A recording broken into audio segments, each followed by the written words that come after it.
Jesus speaks about marriage and angels. October 2nd and 9th, 2017.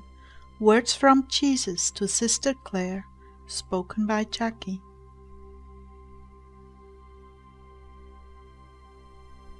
Jesus began, "My people, your marriages are turbulent because you do not know how to die to yourself graciously.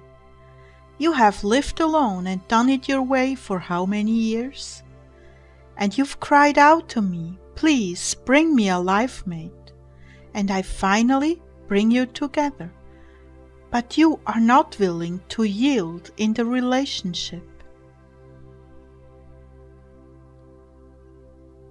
Do you understand that you are not perfect and neither is she or he? Do you know that there are deep gifts in you and in her that will make your life richer, but you will have to be willing to try new things? That is why I have established you in love, because the road ahead is rocky and loaded with pitfalls that can kill a marriage. The bond of love must be strong. At first you pretend to love everything they do and are so agreeable, but then you miss your little habits, things she doesn't agree with or like, and you've not told her that just yet.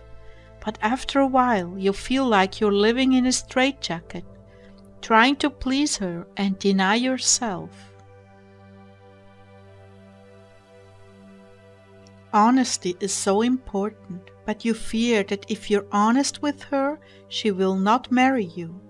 Consider carefully. You are going to get married and 1 or 2 years later you will have built up great resentment because you've hidden these things from her or yielded when you really didn't want to.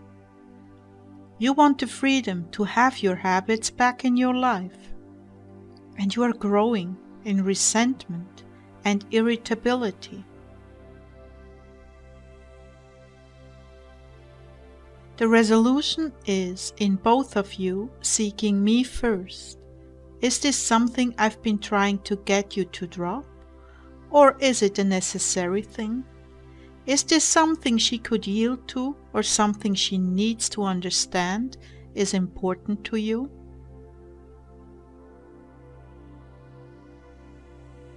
Dear ones, I have brought this person into your life to help you become a better person and be prepared for heaven. Both of you have blind spots. Both of you have needs, and some of those you don't even recognize. I brought you together because what the other one has is crucial for your maturity and happiness.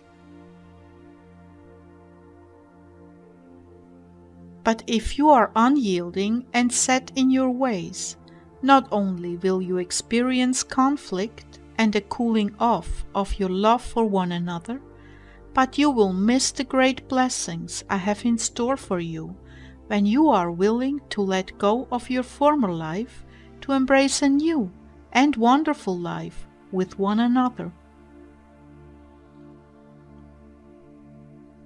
There is a misconception that you get married because you are alike and can enjoy so much together.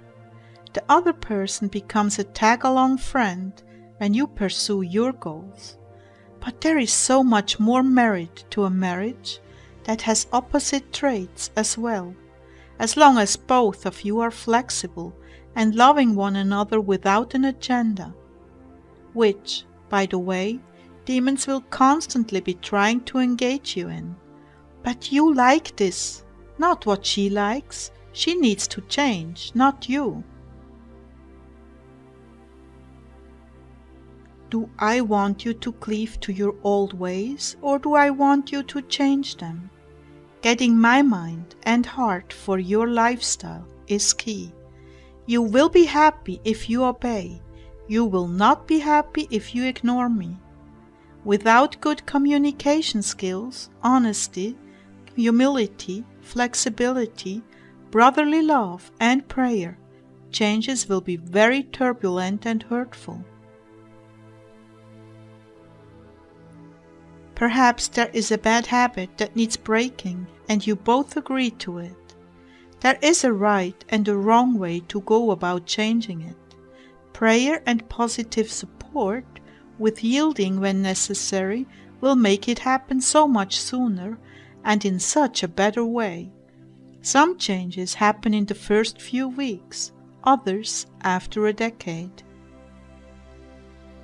When I bring two souls together, it is because I see their hearts and their futures.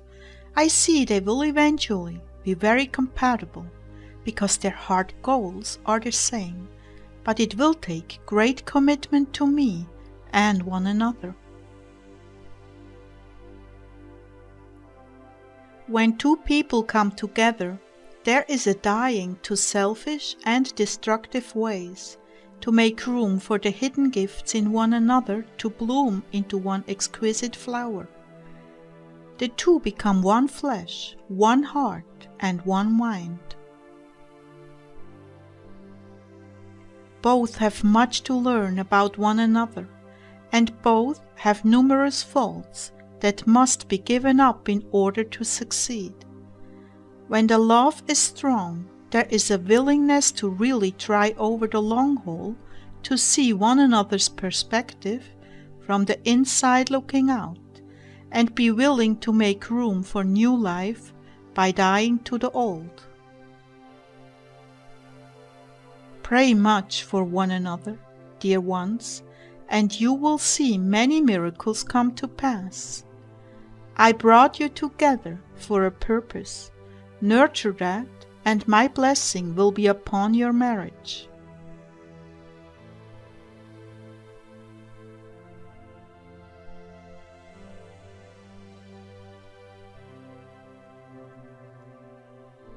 Jesus says, pray for your angels, from October 9th, 2017.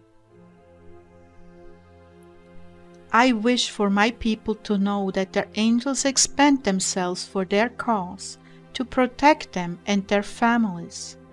If I allow you to see their state, it is appropriate to comfort and pray for them. Don't go looking for these things, but if I bring them to you, then you may minister to them.